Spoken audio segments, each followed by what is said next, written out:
Mari kita beranjali semua. Kita mengagungkan guru junjungan kita. Terpujilah Sang Bhagawa yang Maha Suci, yang telah mencapai penerangan sempurna. Terpujilah Sang Bhagawa yang Maha Suci, yang telah mencapai penerangan sempurna.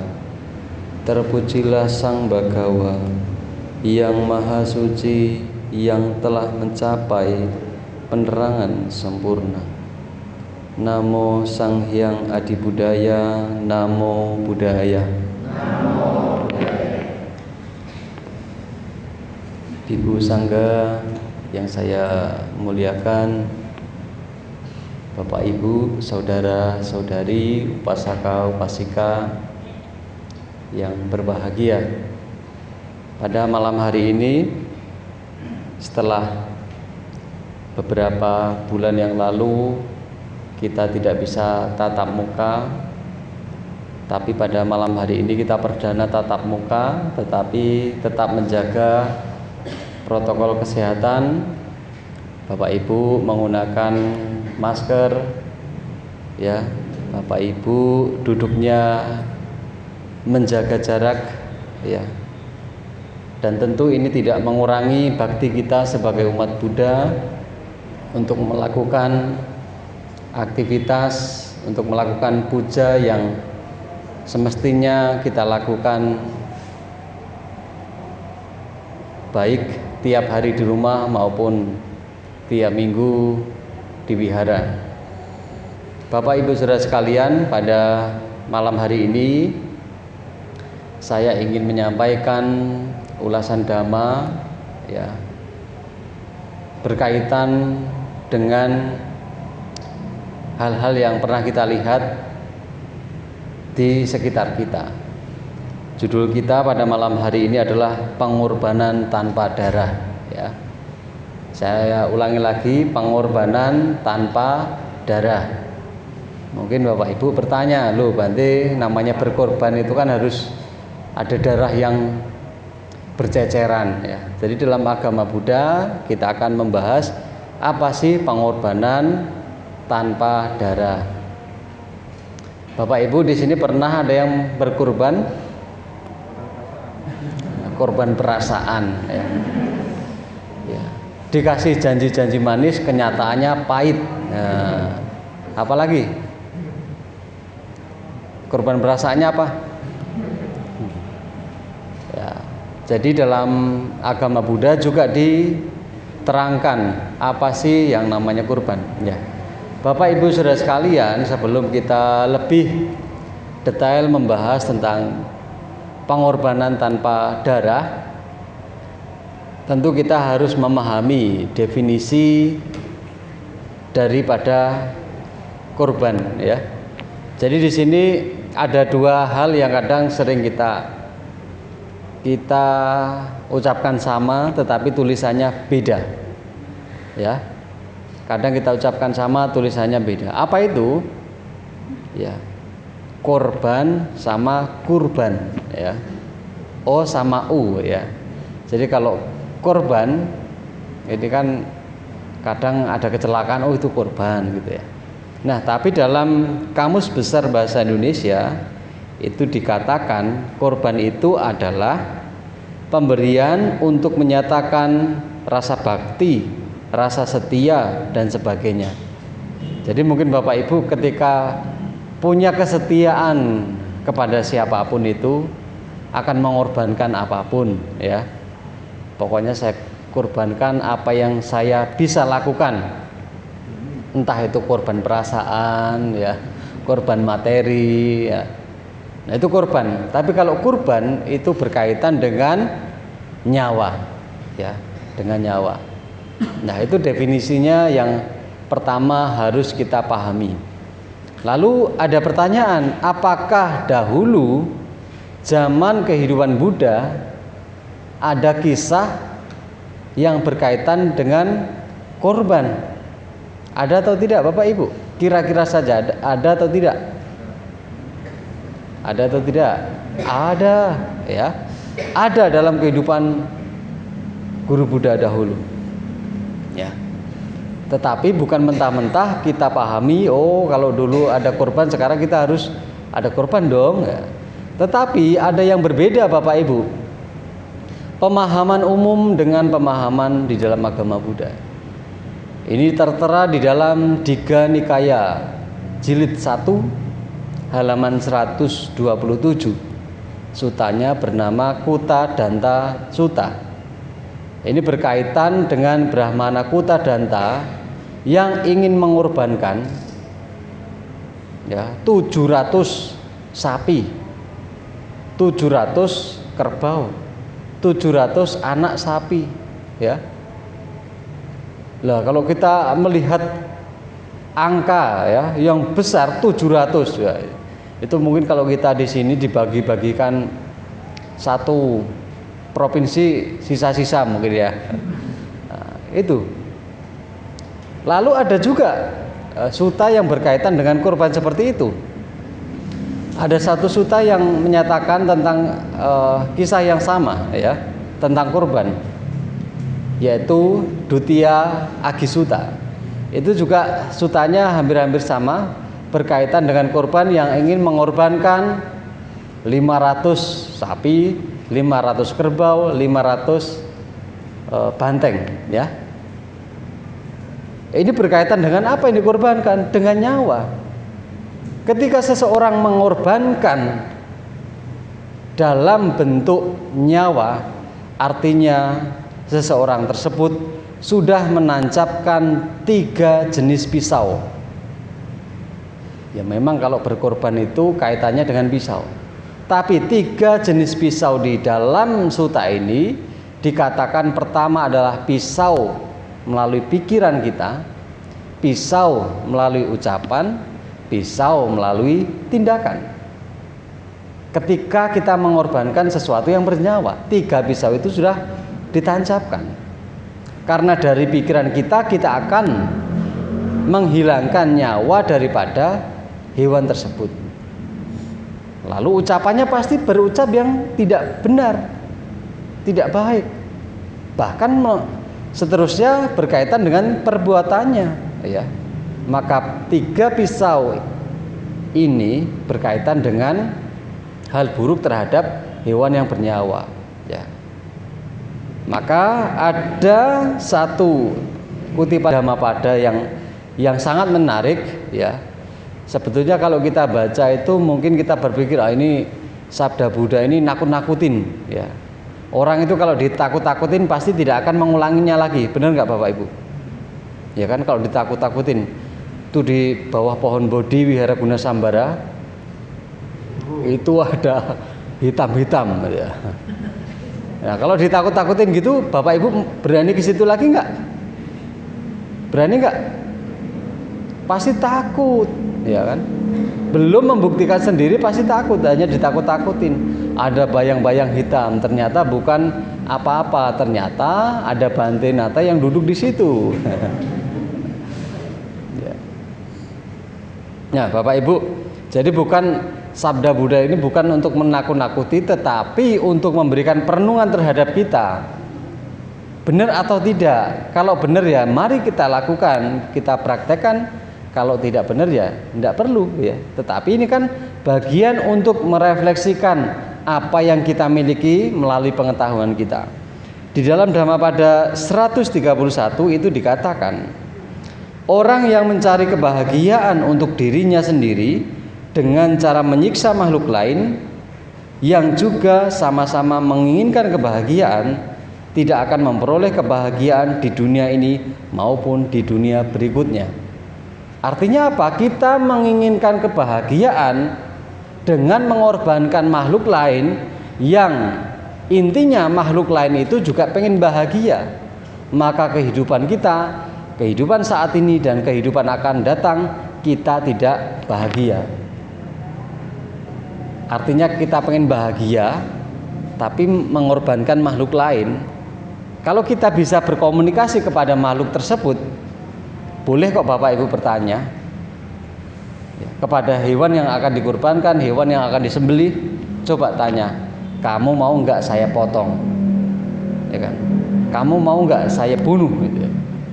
Kalau kita bisa berkomunikasi, tetapi secara visual kita bisa melihat apa reaksi binatang ketika bapak ibu belum disembelih nih, baru mau dipegang, ya, belum disembelih baru dipegang, apa reaksi hewan tersebut?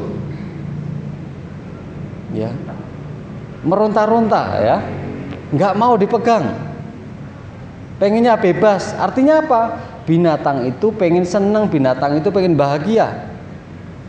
Lalu ketika dicabut pisau tadi, lalu dipotong ke lehernya, apa reaksi hewan tersebut? Meronta-ronta juga, ya kan? Artinya makhluk itu pun juga ingin bahagia. Tapi kalau kita pengen bahagia dengan cara seperti itu, artinya kehidupan kita saat ini dan akan datang, kita tidak bisa hidup bahagia. Kalau kita melihat hukum sebab musabab yang saling bergantungan, ya, ada sebab ada akibat. Kenapa kita umat Buddha diajarkan untuk berdana? Karena ada sebab yang dilakukan dengan cara berdana memberi, dan ada akibat yang kita rasakan. Ada satu contoh, seperti seseorang ketika berdana obat-obatan. Apa aspirasi orang tersebut? Supaya kelak kehidupannya memiliki kesehatan yang baik. Karena dalam hidupnya menyokong kesehatan orang, memberikan usia panjang kepada orang, memberikan usia panjang kepada makhluk lain. Dengan hal seperti itu, maka ada energi kita untuk berlatih lebih giat lagi. Nah, dengan merefleksikan ayat Dhammapada 131 ini, artinya kita melihat setiap makhluk yang bernyawa ini hakikatnya pengen bahagia. Maka kalau agama Buddha, walaupun makhluk sekecil apapun itu kan kita berusaha untuk menghindarinya. Benar kan Bapak Ibu? Sekecil apapun itu berusaha menghindarinya. Artinya apa? Kita melihat bahwa makhluk itu pun juga pengen bahagia, pengen seneng. Kalau notabene makhluk itu terbang, ya pengen terbang ke sana kemari bebas, ya. Seperti Bapak Ibu kalau dikekang, masa pandemi suruh di rumah, bahagia atau sedih? Nah, itu kan dengan hal-hal seperti itu kita perumpamakan diri kita kalau dikurung di rumah saja itu kayaknya bosen gitu ya. Keluar pintu lihatnya kamu lagi, keluar pintu lihatnya kamu lagi, bosen dengan hal-hal yang sama. Tetapi kenapa bisa bertahan, kita bisa sampai saat ini bisa hidup dengan cara seperti itu? Karena konteksnya kita mampu memahami hal itu. Ketika mampu memahami, kita tidak ada penolakan. Nah, itu Bapak Ibu. Nah, di dalam agama Buddha, apa hal yang sangat penting yang lebih tinggi pengorbanan tersebut dibanding mengorbankan hewan yang bernyawa?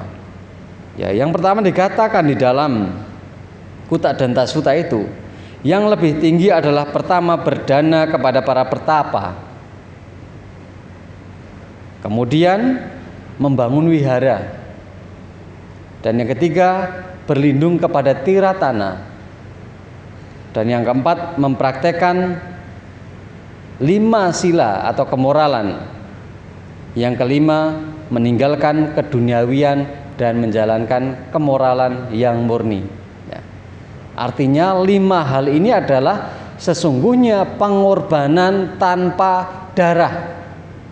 Kata dana kenapa dikaitkan dengan pengorbanan? Karena Bapak Ibu, baik secara materi atau non materi, kita sudah melepas apa yang kita miliki. Ketika melepas itulah bentuk pengorbanan. Kalau Bapak Ibu memiliki materi, Bapak Ibu berikan, itu ada sesuatu yang dilepas, ada sesuatu yang dikorbankan. Karena kita melihat definisi daripada Kurban tadi memberikan dalam wujud kita memiliki kesetiaan terhadap objek yang kita beri, entah itu orang, entah itu binatang. Ketika kita memiliki materi itu tidak hanya berkaitan dengan uang Bapak Ibu. Materi itu ya makanan itu juga materi, minuman itu juga materi. Kita berikan, ada sesuatu yang kita berikan, itulah bentuk pengorbanan tanpa darah, ya kan? Maka formula dana ini diletakkan paling awal karena dana yang Sang Buddha ajarkan, dana itu adalah sesuatu yang sangat mudah dilakukan oleh setiap orang. Maka poin pertama dalam ajaran Buddha itu dasarnya adalah tentang dana. Ya, dana itu sangat mudah Bapak Ibu. Kalau Bapak Ibu masih berpikir dana itu sulit, itu harus dirubah cara berpikirnya. Dana itu mudah. Mudah atau sulit Bapak Ibu? Saya tanya, mudah atau sulit? Mudah. Nah, kalau kita sudah memiliki pandangan seperti itu, dana itu mudah, maka apa yang kita dapat lakukan, banyak hal dapat kita lakukan dalam konteks dana. Tidak harus materi. Kalau Bapak Ibu nggak punya materi, Bapak Ibu punya tenaga, bantulah tenaga. Mumpung Wihara Guna Sambara ini sedang renov ya. Bantu tenaga, ya. Kalau Bapak Ibu nggak bisa bantu tenaga, ya Bapak Ibu bisa bantu sumbangsi pemikiran. Harusnya begini, nggak boleh begitu. Tapi sumbangsi pikiran itu bukan berarti kita mengkritik, mencela, ya, mengkomentari tidak. Tetapi dalam pikiran-pikiran yang positif, apa yang berguna untuk kemajuan wihara. Kalau secara pengetahuan kita tidak miliki, Bapak Ibu masih bisa melakukan apa? Ini berkaitan dana Bapak Ibu. Kalau materi Bapak Ibu nggak bisa, ucapan juga nggak bisa, pikiran juga nggak bisa. Apa yang Bapak Ibu lakukan masih ada loh Bapak Ibu. Jadi jangan khawatir kalau saya tidak melakukan apa-apa. Artinya apa? Tidak mengganggu, cukup diam. Kadang seseorang itu malah berusaha mengganggu, tidak bisa memberi secara materi, tidak bisa menggunakan kata-kata yang bagus, tidak bisa memberikan sumbangsi pemikiran, tetapi masih bikin ulah, masih bikin ribut gitu kan. Ada orang yang berdana, kita masih ngomentar itu, mentang-mentang orang kaya, dananya depan saya banyak-banyak lagi. Loh itu loh, kita ini loh nggak ngapa-ngapain tapi malah ngomentarin. Ini yang salah. Ketika kita tidak bisa melakukan apa-apa, cukup diam, nggak usah mengganggu. Itu adalah perbuatan baik juga Bapak Ibu, ya. Nggak usah ngomentari, nggak usah apa, itu juga sudah praktek berdana, ya. Bapak Ibu melepaskan yang namanya keegoisan, ya, tinggi hati. Harusnya saya bisa, kenapa saya nggak bisa? Lah inilah yang harus kita tinggalkan, melepaskan keegoisan kita, melepaskan tinggi hati kita, ya. Kalau kita belajar untuk rendah hati, jangan khawatir Bapak Ibu direndahkan. Orang yang khawatir kalau dirinya direndahkan karena orang itu memiliki tinggi hati. Kalau kita sudah rendah, nggak mungkin kita direndahkan. Orang saya sudah rendah kok direndahkan. Tapi kalau pada kebiasaan kita posisinya tinggi terus, pengennya dihormati, pengennya disanjung. Ketika tidak dihormati, ketika tidak disanjung, maka akan jatuh. Kalau jatuh itu sakit Bapak Ibu. Benar nggak? Jatuh itu kan tanpa disengaja ya.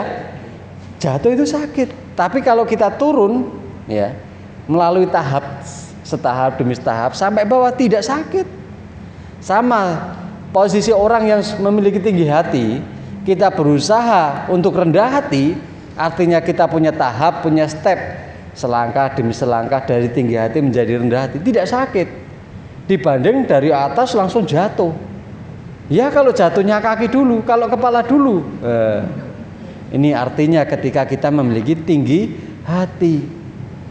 Maka praktek melepas, praktek berdana, pengorbanan tanpa darah adalah dengan cara berdana. Berdana kepada para pertapa, berdana dengan cara materi membangun wihara, berdana untuk berlindung kepada tiratana, berlindung kepada Buddha, Dhamma dan Sangha. Ya kan? Ini adalah praktek berdana Bapak Ibu. Bapak Ibu setulus hati memiliki perlindungan kepada tiratana, itu adalah salah satu dikatakan pengorbanan yang paling tinggi. Ya, lebih tinggi daripada mengorbankan benda-benda atau makhluk-makhluk yang bernyawa. Kita melakukan perlindungan kepada tiratana. Karena melakukan perlindungan kepada tiratana poin ya, sebelum kita pada jenjang yang lebih jauh kita mendalami ajaran Buddha. Kalau kita tidak memiliki keyakinan terlebih dahulu, bagaimana kita lebih dalam, lebih jauh belajar agama Buddha? Saya berikan analogi kalau itu susah dipahami Bapak Ibu. Kalau dulu Bapak Ibu memilih pasangan Bapak Ibu, kalau tidak berangkat dari keyakinan, bagaimana Bapak Ibu bisa menjalani jenjang yang lebih jauh?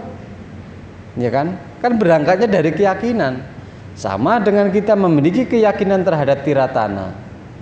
Poinnya adalah keyakinan. Kalau kita sudah yakin terhadap tiratana tersebut, maka jenjang selanjutnya yang akan kita tempuh adalah mendalami ajaran-ajaran Buddha hingga mempraktekkan. Itu adalah bagian daripada pengorbanan, ya, pengorbanan yang tak berdarah, ya. Jadi tidak ada darah yang bercucuran. Kadang ada sesuatu yang salah, apalagi berkaitan dengan agama. Pokoknya demi agama apapun saya korbankan. Saya rela mati untuk agama. Ya kan? Benar gak? Ada kan yang seperti itu? Saya rela mati demi agama. Pengennya mati syahid, tetapi kalau dengan cara bom bunuh diri, bukan mati syahid tapi mati sangit katanya. Iya. Kalau nggak tahu sangit nanti tanya Pak Sukris ya. Sangit itu apa ya? Hangus tapi nggak mateng. Ya, ya gitulah. Ya bau gitu ya. Ya itu. Itu artinya kita belajar dhamma, memilih agama bukan untuk menjadi diri kita lebih baik, tetapi diri kita membelanya untuk agama. Jadi diri kita hidup rela mati untuk agama. Tetapi itu adalah cara yang konyol. Justru praktek dana, praktek pengorbanan tertinggi adalah dengan cara kita melihat ke dalam diri kita, ya. Melihat apa yang tidak baik itu yang dilenyapkan, ya. Maka di dalam agama Buddha, poin penting itu adalah tentang pandangan benar Bapak Ibu. Maka dalam Jalan Mulia Berunsur 8, pandangan benar itu diletakkan paling pertama. Maka ada satu sutta yang mengatakan tentang pentingnya pandangan pertama. Itu tertera di dalam Anguttara Nikaya 10 halaman 103. Di situ dikatakan jika pandangan itu salah, maka akan berakibat pikiran salah, maka akan berakibat ucapan salah, maka berakibat perbuatan salah, berakibat mata pencaharian salah, daya upaya salah, perhatian salah, sampai meditasi salah. Berawal dari apa? Pandangan benar. Ya, maka di Jalan Mulia Berunsur 8 itu pandangan dulu yang diutamakan. Kalau kita sudah memandang segala sesuatu dengan cara salah, maka semuanya akan salah. Ya. Maka pandangan itu harus benar. Pandangan ini bukan berarti Bapak Ibu mandang nggak pakai kacamata jernih, bukan gitu Bapak Ibu. Tetapi pandangan ini bisa didefinisikan sebagai wawasan ataupun pengetahuan. Bagaimana analoginya sederhana? Oh, kalau seperti tadi yang saya katakan dalam Dhammapada 131, kalau kita pengen bahagia tetapi mengorbankan orang lain, ya.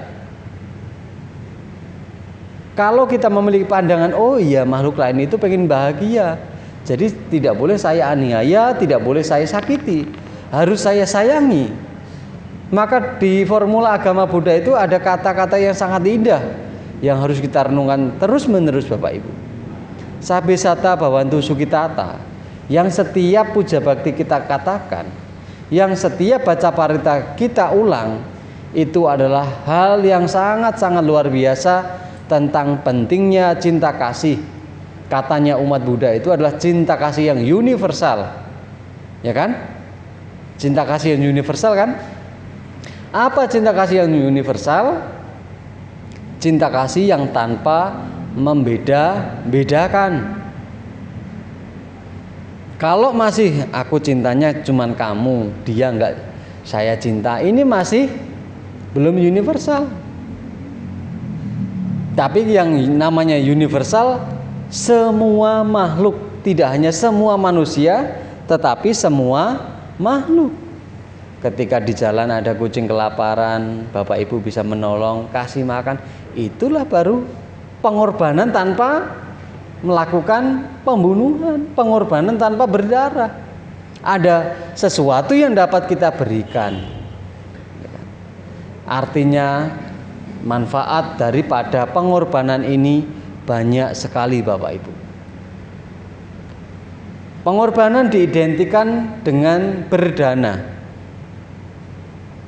Apa manfaatnya daripada pengorbanan? Ketika Bapak Ibu belajar berkorban, dalam tanda kutip berdana, manfaatnya sangat luar biasa sekali. Pertama adalah mengurangi yang namanya keakuan, mengurangi yang namanya kemelekatan. Kalau tiap saat, tiap momen kita mampu berdana, mampu memberi, mampu melepas, suatu saat kita kehilangan, penderitaannya tidak separah ketika kita tidak pernah memberi, tidak pernah melepas. Coba Bapak Ibu renungkan, kalau tiap hari kita tidak pernah ngasih, tidak pernah memberi, suatu saat kehilangan, sedihnya itu bertahun-tahun, berabad-abad mungkin. Tapi kalau kita selalu atau sering memberi, kehilangan pun biasa saja. Apakah tidak ada penderitaan? Pasti ada. Tetapi yang menjadi pembeda adalah mungkin menderitanya cuma 5 menit. Mungkin menderitanya cuma sehari doang, besok nggak menderita lagi. Tetapi kalau orang yang tidak pernah melepas, tidak pernah memberi, menderitanya itu bertahun-tahun, berabad-abad mungkin, ya kan? Itulah manfaat daripada kita memberi, mengorbankan apa yang kita miliki, ya. Jadi kita sebagai umat Buddha, ya, yang kita kedepankan adalah cara berpikir bijaksana. Kita tidak boleh yang namanya menghakimi. Karena menghakimi adalah kita merasa paling benar, orang lain itu salah. Oh, itu salah. Kamu tidak boleh begini, kamu tidak boleh begitu. Itu adalah menghakimi. Tetapi kita sebagai Buddhis adalah menunjukkan teladan, ya. Tidak, teladan itu tidak harus selalu berkaitan dengan kata-kata, menasehati, tidak. Tetapi dengan cara perilaku kita menunjukkan sikap yang baik, itu adalah teladan. Sebagai Buddhis yang katanya kita tekadnya untuk menyelamatkan semua makhluk, ya, menyayangi semua makhluk, ya tunjukkan hal itu Bapak Ibu dengan cara-cara yang sederhana saja, tidak harus berkata-kata, ya kan? Ini adalah teladan. Maka Sang Buddha itu menjadi teladan yang sampai saat ini kita hormati, ya, kita puja, guru para dewa dan manusia. Apakah Sang Buddha itu menyuruh kita semua menghormati? Kan tidak. Pertama, ada kata-kata, ada khotbahnya yang begitu indah. Kemudian secara tindak tanduknya, perilakunya itu menunjukkan perilaku yang baik. Itu yang membuat diri kita respect, diri kita hormat kepada Sang Buddha. Demikian juga Bapak Ibu berkorban secara perilaku, menjalankan moralitas. Bapak Ibu itu menunjukkan sikap, menunjukkan ucapan yang baik tanpa Bapak Ibu menyuruh orang lain untuk menghormati Bapak Ibu. Pasti Bapak Ibu itu dihormati, disayangi, selalu mendapatkan pujian. Tanpa Bapak Ibu nyuruh maksa orang lain menghormat kepada kita. Saya punya satu analogi lagi. Seperti halnya Bapak Ibu di tengah-tengah lapangan yang begitu panas, dan di lapangan itu hanya ada satu pohon saja. Apa yang kita lakukan ketika cuaca yang panas? Apa Bapak Ibu? Pasti kita lari mendekati pohon. Yang menjadi pertanyaan, apakah pohonnya itu teriak-teriak, "Weh, sini. Saya menyediakan kesejukan, saya menyediakan kerindangan." Kan pohonnya tidak manggil-manggil seperti itu. Tetapi karena kita melihat pohon ada kesejukan, ada kerindangan, maka kita mendekat ke pohon itu, cari perlindungan. Sama halnya kalau kita menunjukkan tutur kata kita, ya, dengan kata-kata yang bagus, perilaku kita baik, tanpa kita menyuruh orang lain menghormat kita, orang lain akan mendekat, respect dengan kita. Dari apa? Teladan perilaku dan ucapan kita yang benar. Dan hal ini adalah bentuk pengorbanan yang tak berdarah. Ya. Jadi yang selama ini sesungguhnya yang sudah kita jalankan ini adalah bentuk pengorbanan Bapak Ibu. Tidak harus menunggu hari-hari tertentu kita melakukan pengorbanan tanpa darah. Ya. Bante tadi datang ke sini juga sudah banyak yang berkorban, tapi tidak dikorbankan loh Bapak Ibu ya. Sudah banyak yang berkorban tenaga jemput Bante tadi, berkorban materi tadi. Bante datang kasih jus, ya, kasih minuman, ya. Ini adalah pengorbanan, tetapi pengorbanan tanpa darah. Apakah Bapak Ibu tadi saat memberi Bapak Ibu berdarah-darah? Kan tidak ya. Bapak Ibu bisa senyum. Nah, inilah pengorbanan tanpa darah yang sesungguhnya Bapak Ibu penting lakukan. Selain Bapak Ibu tadi ya melakukan pengorbanan tanpa darah melalui dana, Bapak Ibu juga melakukan pengorbanan melalui kemoralan, perilaku. Ya, perilaku apa? Saat ketemu dengan Bante menunjukkan sikap yang baik, memberi salam, memberi hormat dengan tutur kata, juga menyambut dengan sapa, dengan salam, kata-kata yang baik. Secara fisik Bapak Ibu menunduk, beranjali. Ini juga pengorbanan dalam kaitannya moralitas. Ya. Dalam kaitannya moralitas.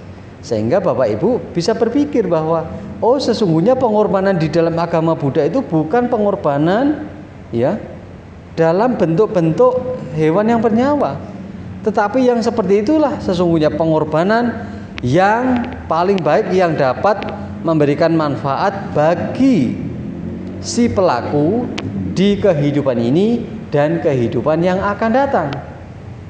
Jadi jangan khawatir, manfaatnya di kehidupan ini Bapak Ibu bahagia, kehidupan selanjutnya juga bahagia.